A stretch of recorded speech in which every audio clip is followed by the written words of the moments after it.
Good afternoon, people. How are you? Glorious weather in the UK, my lord. Look at this. Is the big freeze finally over? Can we start to venture outside? A year of lockdown. A year. A year we will never get back.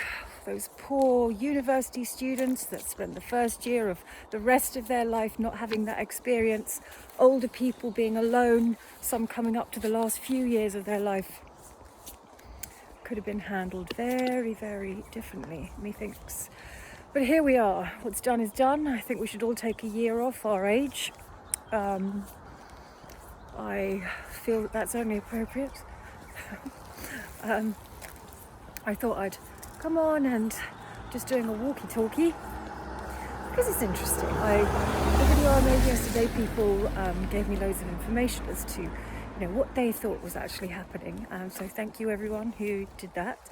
It's all so clear now, isn't it? Over on the AD channel. So clear. So where I'm up to is apparently now, someone's been smoking some doobie. Where I'm up to is that Heather Blever decided to do a big live, and she said she was going to reveal everything. So I think she did this live, and nothing was revealed. There was no information, was there? It was just hours of talk, and then AD goes on panel, and on the AD channel, it's a huge deal. AD on panel, who would have thunk it? Anyway, he goes on panel with a couple of other people who also do the same thing as AD does. So they're all sort of chomping at the bit. And along with our new character, Brittany, I think her name is, somebody who, for some reason, we are watching. And I don't know where she came from, where she's going, what she's doing, nothing. There you go. You get used to it after a while, don't you? So, Heather says, I was expecting this massive bombshell. Heather says, and this was a bombshell. Firstly, she said, give us a little story about her background and how she came across the AD's channel. And she said she was friends with Chris, and Chris wanted his story out. So of course the first person that you're going to go to is a YouTuber. Not mainstream media, not anyone with any legal standing, not anyone with professional standing, not the mainstream press, not any highbrow magazines, newspapers, or anywhere that could really, really open out the story and get lots of people to actually find the truth. No. Go to a YouTuber, because they're always going to be a trusted source of information, right? Especially a YouTuber who doesn't pay tax, doesn't work, never really worked, doesn't really care, gambles, and all the other funky stuff he does. But yes, let's go to him. So that's what Heather wanted to do. She thought, we'll go to AD's channel. It had nothing to do with any of the amount of subs, of course. Yes, she could have gone to Scott Reich. Scott, he's got experience. He was professional in the legal field, but no. I think AD's going to be better. I think AD's going to be better to tell Chris what story, right? So there we are. That's how she arrived at Alan's channel. But so then we don't really sort of hear anything. She's very, very angry still that Chris lied. And I'm still struggling with why she's very angry that Chris Watts lied, because he's a liar and a convicted murderer. Yes, so he'd kind of lying. Anyway, she's still very upset about that. But instead of sort of talking about her story and just getting the information across and saying what she wanted to say, nothing was really coming out, was it? It was just lots of bluff and lots of gossip. And then they were moaning about Kim. Well, why is Kim any of their business? Why is her channel any of their business? It doesn't affect, surely, her relationship with Chris Watts, if indeed there was a relationship there. Does it? Or does it? I don't know. Anyway, she seems obsessed about just talking about Kim and saying something, and I'd thought that just tell your story. And if you can't just tell your story, there's a reason. I can't speak. Reason, right? Because normally it's because there's a problem with it. In fact, it might even be untrue. So there's always sort of indicators, isn't there? If there's a story that's hard for her to say or to explain, then it's normally because it might not be legit. But I don't know, in my opinion.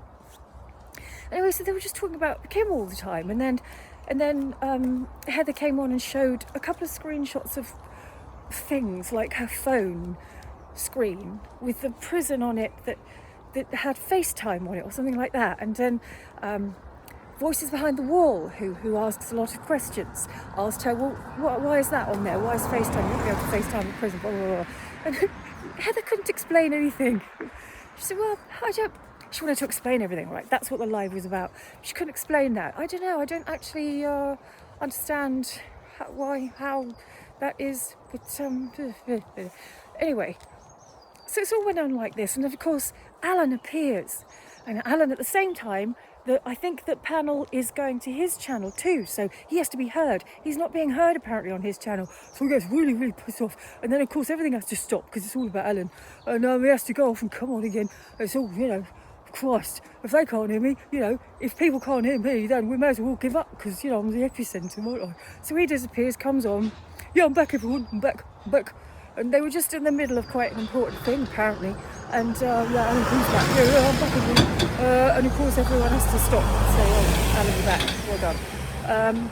Alan is very interested in himself during this live, I found. What do people think of me? What does Chris Watts think of me? What about me? Does anyone notice me? Anyone notice my channel? It's a bit like, do you know any reason why Chris Watts would have chosen me to do all his codes and I'll scramble them? I was going to take you some time. Why did you choose me? Why did you choose me to do it? He didn't, because there aren't any codes. Why would somebody send you codes when apparently you're actually talking to them? Doesn't make any sense. Anyway, it sort of went on and on and on like this. And this sort of Brittany chipped in, and I'm very, very confused because one of them is lying. Right? Either Blevver or Kim. Now, I'm not really bothered about any of these people because I find this whole cesspit, this incessant haranguing, hounding, gossiping and idleness for money are so distasteful and an embarrassment for the community. I really do. I'm embarrassed. But when they're all sort of arguing amongst themselves, people say, oh, let the snakes eat themselves and stuff. And that is sort of what's happening.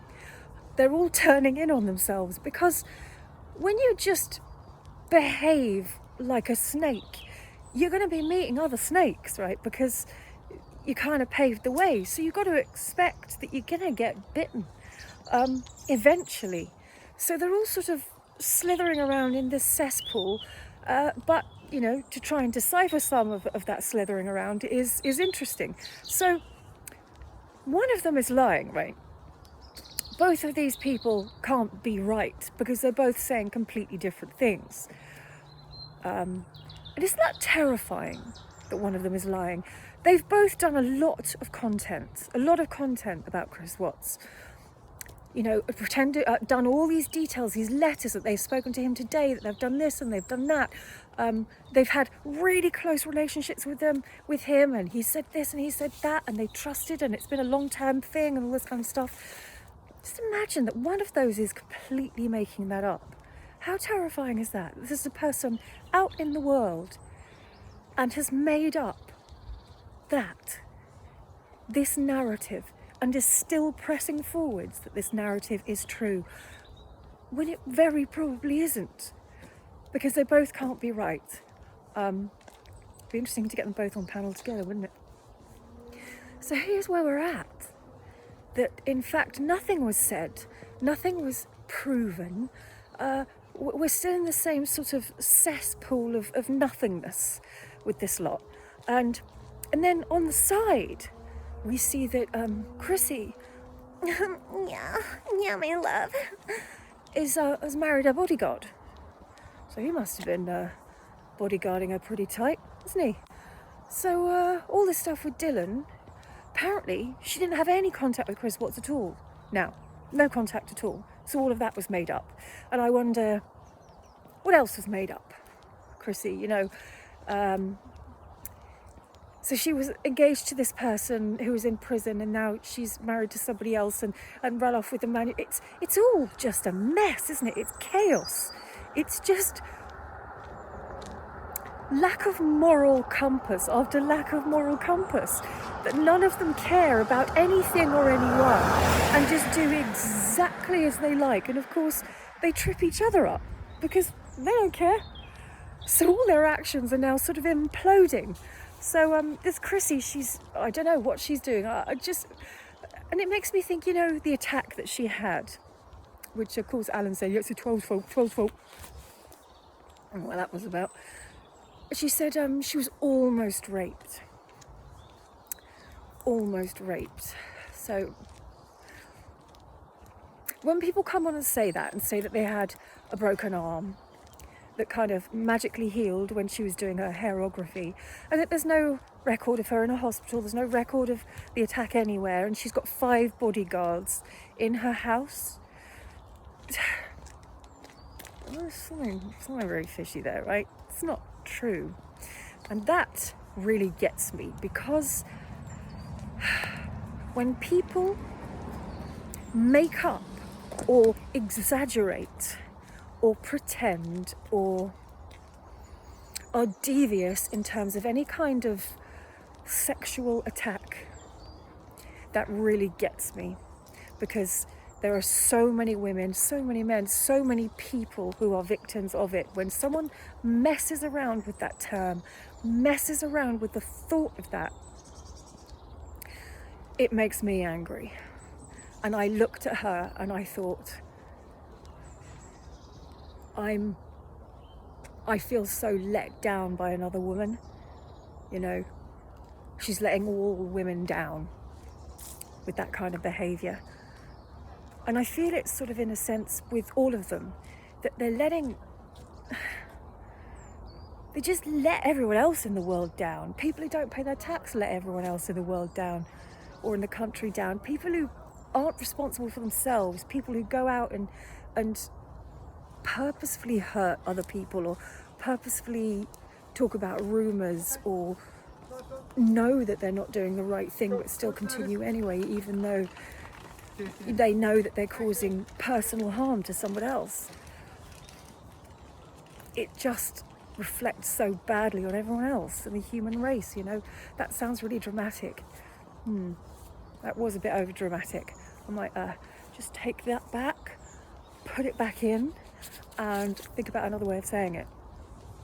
I just got a funny look from the guy, because it was a bit weird what I'm doing. So that's where we're at. Where does it end?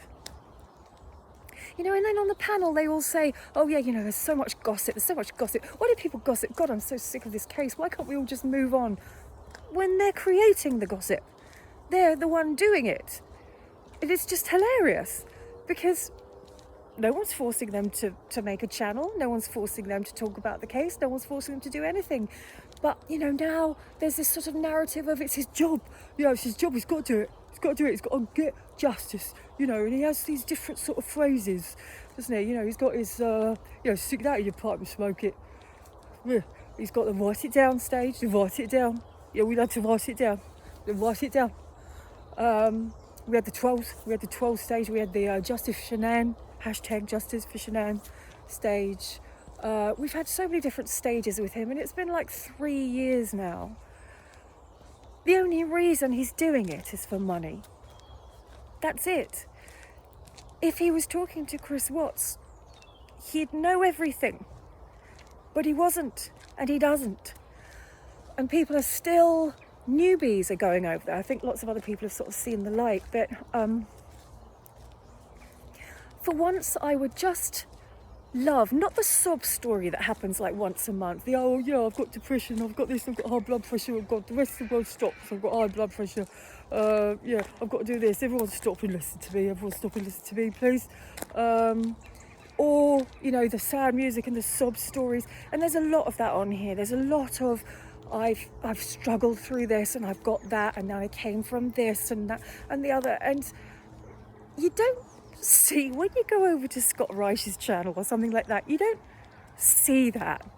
You don't see people going, oh, yeah, and I've done this and I've done that, yeah, and I fought for this and my family and my kids, and then I've got this and that, and you don't see that. Because they don't have to do that. This is all a game to Alan. It's just, the once a month you get the sob story. Wouldn't it be so refreshing if at one point one of them just went, actually, do you know what? I don't think we should be doing this anymore. Should we stop? Just not dramatically, not in some huge theatrical manner, not anything to do with them playing the victim, just to say, I don't want to do this anymore. I don't want to do this anymore. Wouldn't that be amazing and refreshing and so liberating for this community, for people to go, I think I'm going to do something else because this isn't right. But I don't think that'll ever happen because they're so in now. They're so in. Alan is so obsessed with himself and his own channel that there's no way out for him now. I just look at everyone, and everyone has got this weird story, and it's all very familiar. Do you find that when you're introduced to a new person, there's something very familiar about the story, where they've come from, where they're going, what they're thinking, what they're about? There's a sense of something. And in everyone that we see, that are around or orbiting Alan's channel, or those kind of channels, something very similar, and it's very draining and it's very toxic, and it's like oversharing, a deliberate overshare to somehow get too familiar, too close, too quickly, rather than just talking about the case or talking about their opinion.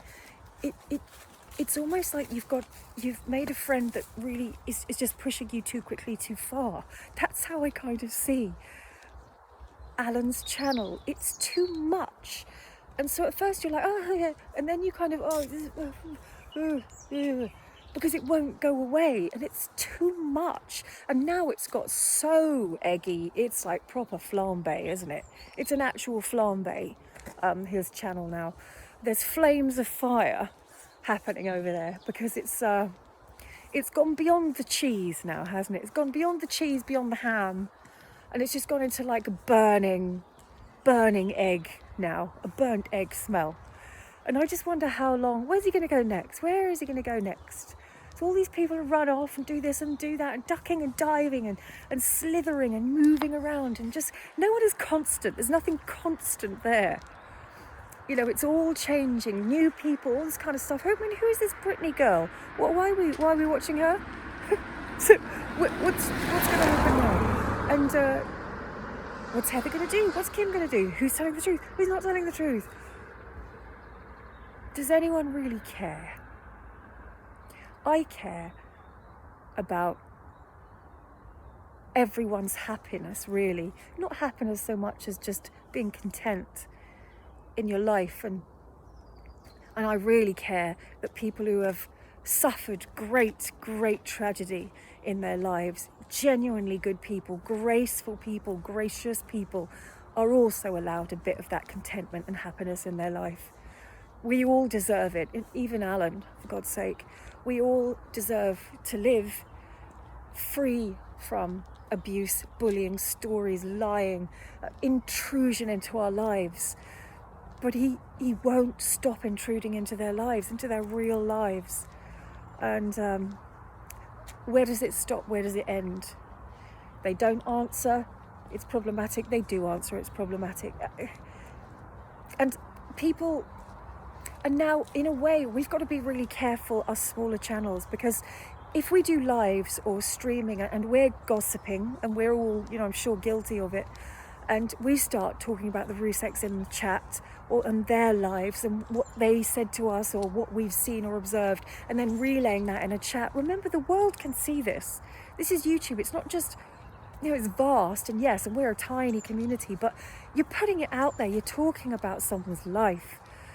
And I do believe that it's our responsibility to respect other people's real lives, especially theirs, and not gossip and put our own narrative on it and what we think. And anything that's said in a private conversation, is in a private conversation. And sometimes it's not right to just blurt it out for the sake of it. We don't all need all the information about everyone in the world. We don't need to know as much. We probably don't. We've got our own life to live, Look at all this. We've got our own lives. And do we really need that bit of information? Do we really need to know about that person? Do we really need this little nugget to get on with our day? Sometimes we don't. But in this sort of circus, and it has become a circus, of Alan's channel and other channels that just will not stop and are just sucking the bones dry, it's become sort of normal when it's not. It could all be very different. Anyway, let me know what you think, guys. Let me know what you think, first of all, about who's right, who's not, who's telling porkies, where is the smell of the egg coming from, and all other things related. And as always, thank you so much for watching. Thank you for all the wonderful comments.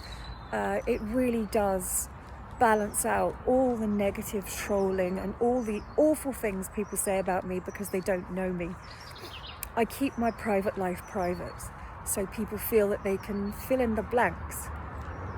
And it's very interesting because I watch it all happening, and people will go they'll go in a direction that is to do with them, not me. It's their own issues. And so thank you, everyone who is supporting and knowing that as well. Let me know how you are. Let me know your thoughts on that. Have a good day, guys.